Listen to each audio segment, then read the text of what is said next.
तो असल में जो नीतियाँ पड़ी ने पहले खाली सप्लाई की खाना रख किया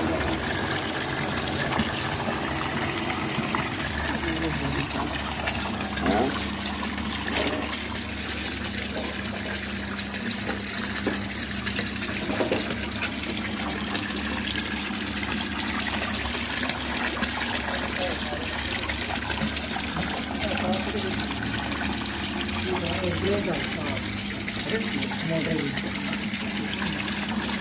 क्यों लाता पानी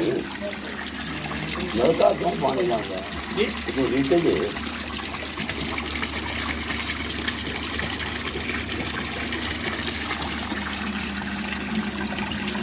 शहजाद पंप्स का 12 वोल्ट डीसी सोलर पंप अब 2 मॉडल्स में दस्तयाब है